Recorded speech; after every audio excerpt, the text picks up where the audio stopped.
Hello, everybody. Mark Schaftlein with you, and this is the Schaftlein Report. It's Thursday's edition, and we are broadcasting from Venice, Florida. Happy to have you with us today. And folks, we have a very special treat for you today.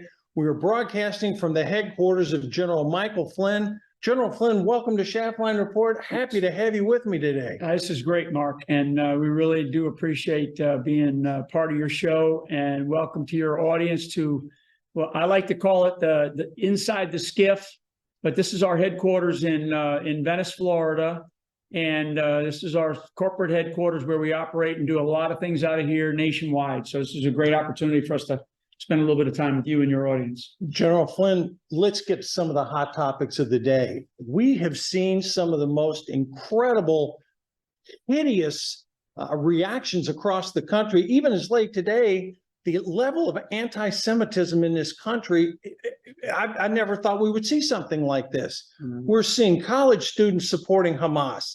We're seeing late-breaking news today. A college professor was charged with manslaughter in the killing of a 69-year-old Jewish man in Los Angeles.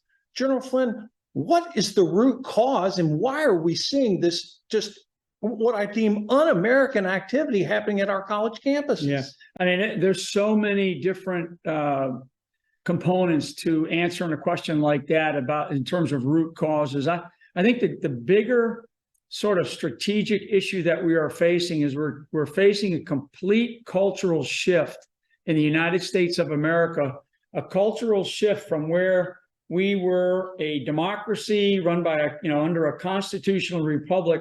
We're experiencing this cultural shift towards socialism and communism, and what we are seeing is this lack of when you think you control a society through warfare, through what I call these endless wars, that typically gets out of control. And I think what we're seeing, particularly the most recent attack on the Democratic National Committee headquarters in Washington, D.C., we see the seizing of a couple of key road networks, what Mark just talked, in places like Boston, and I think it was New York or San Francisco. San Francisco was another part. We see the what Mark just reported on, this manslaughter by a college professor. So the institutions of higher learning in this country, our system of government, and the takeover by elements that are subversive elements to many of our institutions, like the Department of Education, the Department of Justice, the FBI, the intelligence community. All these things matter, and those things are starting. What is starting to appear is the real growth of a subversive element, mainly this rise of radicalism inside of one party, particularly in this case the Democrat Party of this country. And I think what's happening is even the Democrat Party, because we heard Hakeem Jeffries. I listened to that speech. We talked about this off camera. Yeah. Hakeem Jeffries, who's the leader of the Democrat Party in the House of Representatives, I actually thought he gave a pretty good speech the other day. But I think that what they're beginning to realize, what the Democrat Party is beginning to realize, is that they can't control these elements. And these elements are now starting to take control of the streets of America. Never mind what's happening with Xi Jinping's visit here to the United States of America, which is another topic that we wanted to talk about.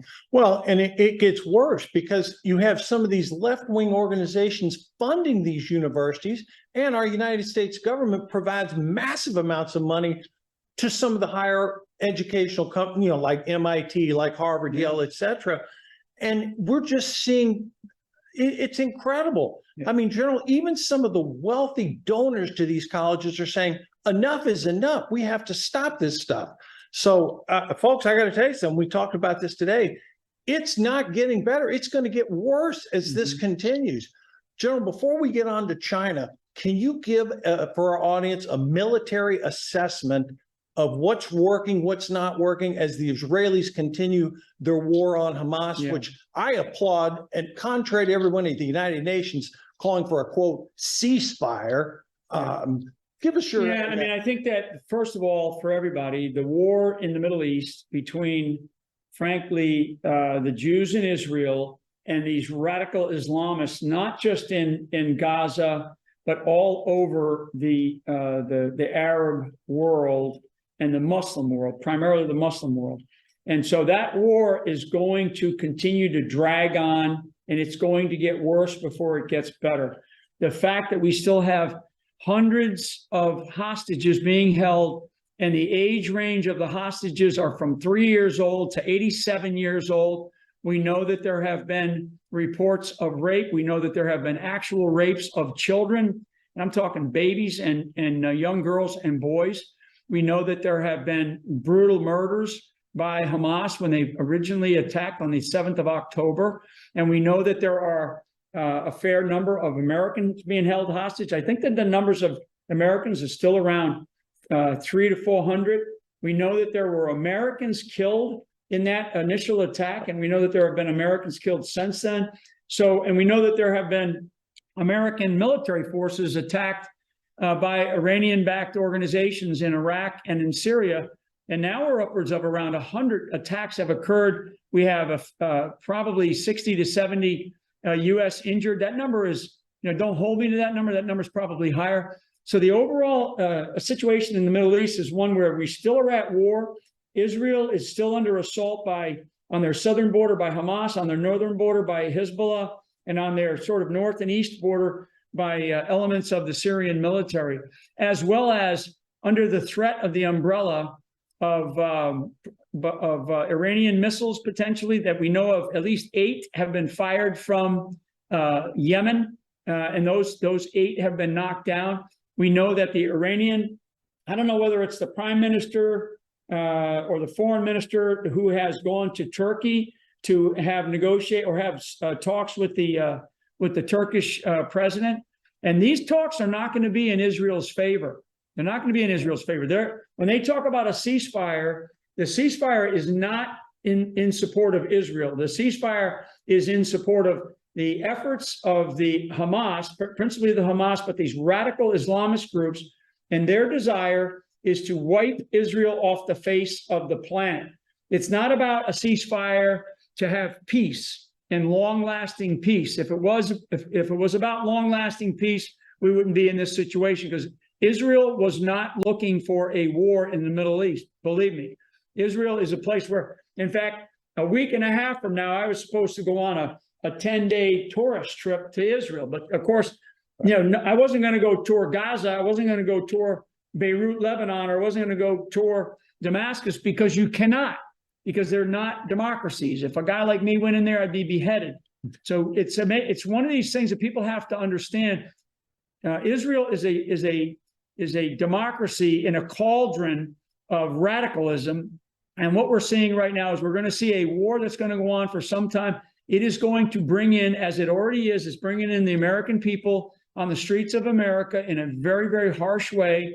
And we, as Mark highlighted, we've seen one man already murdered because of it. And we've had people injured. We had 6 police officers the night before last, or last night, I guess, at the Democratic National Committee headquarters in Washington, D.C. 6. And one of those police are seriously injured, but 6 got injured because of that by Palestinian, quote unquote, Palestinian protesters, right? Right. So we just cannot have this and it's not just, it's like the border invasion going on our southern border. It's not just happening at the southern border. We have illegals occupying all kinds of places in some of our major cities in this country. And now the war in the Middle East is not just happening on the, in the southern zone of Israel against Hamas and in the Gaza. It's happening on the streets of America, and it's going to get worse. It is going to get worse until we see leadership out of this White House take responsibility and start to do the things that are necessary to be able to take control of our streets again, and not have police and feel like their hands are tied to be able to actually take the responsibilities that they have to provide safety and security for the people of their communities. That's just where we are. General, I want to ask you one other question. And this sort of talks about the response that the Biden administration has handled in this. We have, as you mentioned, we've had service members injured at our bases throughout the Middle East. General, is President Biden's response to blowing up ammunition depots in Syria, I mean, the proportionality of it seems to me to be woefully inadequate. And does that stem from our enemies learning about what happened when Biden had that disastrous exit from Afghanistan? Is there a perception in the Middle East that America is not going to respond while President Biden is there? And contrast that to what President Trump did when he was hosting President Xi at Mar-a-Lago. He leans over the table and he says, President Xi, we're just eliminating Soleimani. I mean, number that. one terrorist in the world at the time. Yeah. All you have to do is look at how Xi Jinping was welcomed into the United States of America in San Francisco. And that tells you everything you need to know about the weakness of the current U.S. leader sitting in the White House. So everything that was just outlined, you know, the disastrous retreat and surrender to the Taliban and then retreat from Afghanistan to the way that we are carrying out our foreign policy and our military policy in the Middle East right now. Now, I'm not calling that for us to go, you know, back into another 20-year war. We just got out of one 20-year war, but look at what the results of that are when the sharks taste blood in the water. And the blood that's in the water is, frankly, American blood that's been spilled, and it's been spilled by weak leaders in the likes, in this case, of President Biden in the White House, and weak leaders across our government, whether it's Blinken at the State Department or Austin in the Department of Defense. You know, our military, like I just talked about, our police hands are tied in the streets of America. Our military's hands are tied. Believe me, the people in the military, if they had the wherewithal to be able to retaliate, sort of the tit for tat, it would be in a much, much different way. So their hands are going to be tied because this administration refuses to basically demonstrate the leadership that's necessary. What these countries like China, like Iran, like Syria, like these organizations like Hamas, Hezbollah, what they recognize is they recognize strength. They recognize strength, and they recognize what they need to be doing to be able to get to have the United States of America actually rise back up and start showing that kind of strength. And that's what they recognize. They'll recognize that kind of retaliation, I guess, if you will, if necessary, to be able to stop this craziness that we see in the Middle East. And frankly, what we're seeing right here in the streets of America. We can't have this. These people are going to continue to just pick at the scab of that is sort of the White House, the scab in the White House. And that is a festering problem because we are showing no leadership whatsoever. And people are just walking all over this administration and taking advantage of them. General Flynn, we got a couple minutes in this segment, but let me ask you this. It was astounding yesterday when we looked at that motorcade of Xi coming through San Francisco. Yeah. We saw nothing but Chinese flags. Yeah. I mean, where were the American flags? What I mean, I cannot, under President Trump, I couldn't imagine. Well, here's something that we talked about, because we were watching it, right? We were watching it as it was unfolding.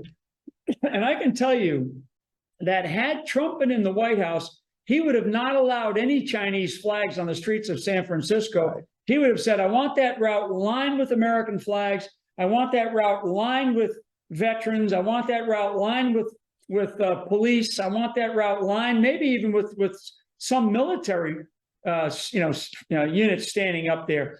And I want American music being played instead of having nothing but Chinese flags and fences along the streets, right, to show basically what? Just another level of weakness. I hate to keep pounding on this, but the level of weakness that we are displaying, and it's carrying out today in what we're seeing in some of these big CEO meetings that they're having with the Xi Jinping. 40,000 a plate. Yeah, and we just learned that Elon Musk was taken off of the speaker role, and John Kerry was plugged in at the last minute, right prior to coming on here. One of the things that I was sending some notes to some friends of mine was to say what Elon Musk ought to do is he ought to just immediately start a Twitter Spaces and have a conversation. Believe me, nobody would even pay any attention anymore to what this administration's doing. We'll be back in 1 minute with General Mike Flynn. The world is about to shift. Banks are going cashless globally with the emergence of central bank digital currency, which will bring with it programmable money and the ability to turn on or off your purchasing power based on your digital social profile. It's like the equivalent of spyware in your bank account. You need to get out of the system with the world's safest and most private assets, silver and gold. Call Kirk Elliott, PhD, 720-605-3900. Banks are supposed to be the safest placeholders for cash in the world, but in 2022 that changed. The Federal Reserve pulled out $2.5 trillion of liquidity out of the banks, and the Fed also changed the requirements so banks don't need to keep any funds on hand. This means banks are starved for liquidity and have now become very dangerous places to hold your assets. Get out of the system with the world's safest and most private assets, silver and gold. Call Kirk Elliott, PhD, at 720-605-3900. International issues, things going on in Israel, the protest here in this country, the relationship with China. At the end of the day, it all ties back. You know how the Democrats are going to position everything. It was predictable what the media was going to say. Oh, Biden did great. You know, this is what we accomplished with China. You know, they came away with some things about fentanyl and climate change and panda bears. And I'm sitting here saying, you know, the media is going to say it was a great meeting because Biden was able to get through the meeting and they're going to have another meeting. I mean, it's really crazy. But where this is going politically, folks, I want to dive into some of these numbers, and we're going to talk Donald Trump, the Republican field, and how he stacks up against Joe Biden, and what's the effect of Kennedy on this race. General, let's start with this. President Trump's numbers are continuing to grow. I mean, he's up 45 to 50 points now over his nearest competitors. I mean, Ron DeSantis, Nikki Haley are floating anywhere from 10 to 15%. Vivek Ramaswamy, 7-8%. And that's it. I mean, Chris Christie's down there around 3. With a 45 to 50 point lead. General, so a couple of things in terms of the primaries. So we're in the throes of the primaries. We've seen some of these debates. We have the primaries beginning in January. They'll probably be done by about the 5th or 6th of March. That's sort of the Super Tuesday, right. Big 16. With Trump up as he is, my expectation is Trump will clearly be the clear winner of the Republican primaries. All these other candidates, and you can see Ramaswamy's going at Haley and Haley's going at Rama. It's like they're just wasting time, they're wasting money, and they're wasting resources. They are on at best around, true numbers, they're probably around 4 to about 8%. That even includes Ron DeSantis. Ron DeSantis numbers head to head against Trump in Florida, he's down like 30 or 40 percentage points. I mean, it's just unbelievable. So the Republican primary is clearly the clear winner is going to be Trump, and that'll be in just a few more months from now. The real interesting parts of this race are going to be, where is Kennedy at right now? And Kennedy's numbers from an independent, Republican and Democrat review of everything, Kennedy's numbers are around 13%. So he's going to have an impact one way or the other, and it'll be interesting to see how that plays out as the months go by here, and we go into the summer conventions. The real interesting thing for me, because I've been saying this for a while, is that I don't think Joe Biden is going to be the nominee for the Democrat Party. And there's a lot of infighting right now as to how they're going to maneuver that. 54% to 28, General, of Democrats do not want Biden to be their nominee. So so I think what we're going to see is, the conventions are in essentially around the month of July this summer, and that's not that far away. We're only talking about 7 to 8 months, to really have that setup ready. So between now and then, because there are people that are now starting to see heads pop up that are saying, I might run as a Democrat in the primaries. once you start to see that and you start to hear people like David Axelrod is a longtime Democrat operative. And David Axelrod recently was talking about, the fact that, well, I'm not sure Biden can make it. And right? Axelrod was an Obama guy. Big time, big time. So these are people that if you're listening to them, that's why for me, I've known since the beginning of this thing that there's no way in the world that they're going to ride Biden. They're going to try to ride Biden again into another presidential election, because to me, and I'm not an election denier. I don't deny that elections occurred. I just deny that they were fair. And I don't think the 2020 elections were fair. And we're seeing more and more of that come out. So the 2024 elections, as we get going forward, there's no way in the world with the horrific economy, the border invasion, the rise of fentanyl on the streets and the deaths, and we're talking about close to 200,000 now in the streets of America in just the past year with fentanyl.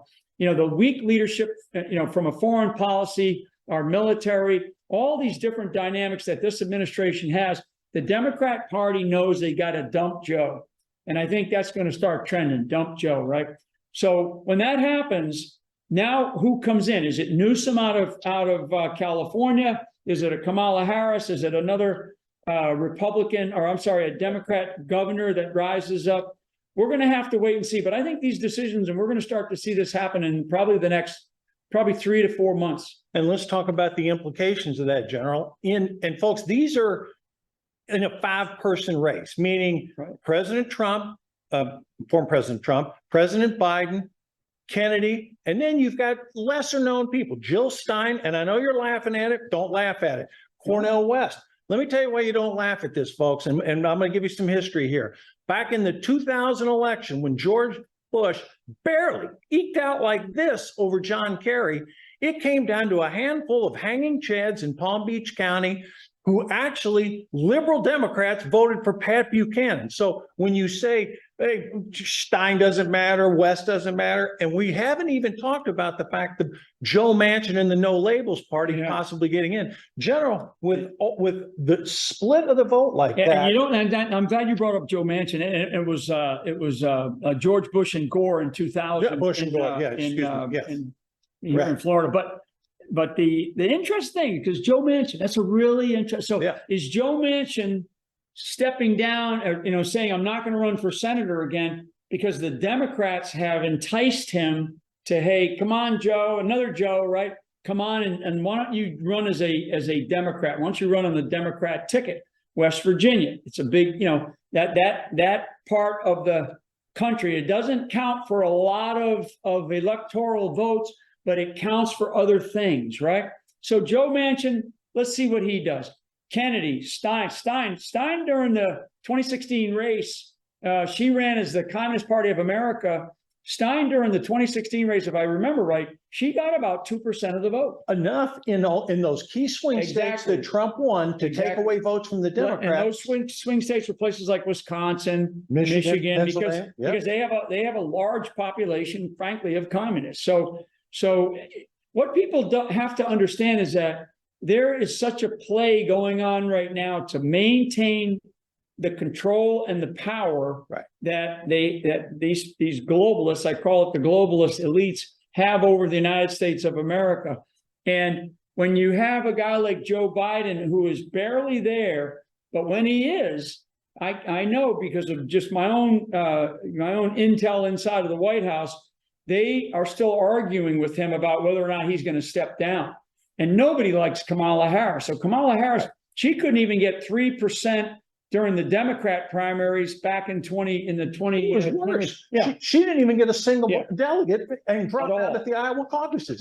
Got 0 votes, folks. So we're in a place right now where, from my perspective, and I'll speak for myself, that if we don't have Trump get reelected again, and I say again and again because he won in 2016. He actually won, at least from my standpoint, in 2020. But we got to get him reelected in 2024 because we need that level of leadership. Like him or not, like his tweets or not, but this is the type of leader. And again, I always tell people because, I could be his worst nightmare, and I'm not. Why am I not? Because I don't think that the decision that he made to get rid of me in 17 was based on good information that he had. And frankly, you know, that's a story for another interview that we can have. But people need to know that I'm standing here in full support and full-throated support for Donald J. Trump to be the next president of the United States of America. And I'm doing it because we need that type of leadership in the White House right now at this moment in history. If we don't have that, and we have another outcome like we had in 2020, we're going to move towards socialism here very, very rapidly, and we will not be, you know, returning to a constitutional republic anytime soon. And that could be, and that time frame is like in the time frame of my children and my grandchildren. It could be that long. General, right now, Trump is up about 5 points on Biden in these. And folks, when I talk about polls, I'm talking two credible polling companies here, Quinnipiac and Fox. Now, you know, some of you may disagree with them, but they have reputable polling data. General, the data was almost like a mirror laying on top of each other. Yeah. Trump up 5. And folks, that 5 points is like not the margin of error. In general, in the key swing states, Wisconsin, Michigan, Pennsylvania, Nevada, Arizona, Georgia, and maybe folks, even New Hampshire, little New Hampshire could play a role in the electoral votes.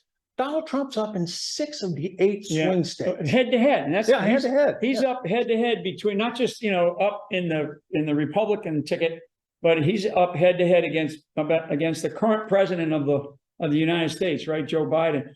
So one of the things that will happen, and this is sort of the strategy that these parties do have, and in the case of the Democrat Party, they are really seriously thinking about how do they get rid of Joe, you know, and make it look like he's done a great job and the country's in great shape, but he's just decided for the good of the country or the good of his family or whatever the excuse is, and they bring somebody else in.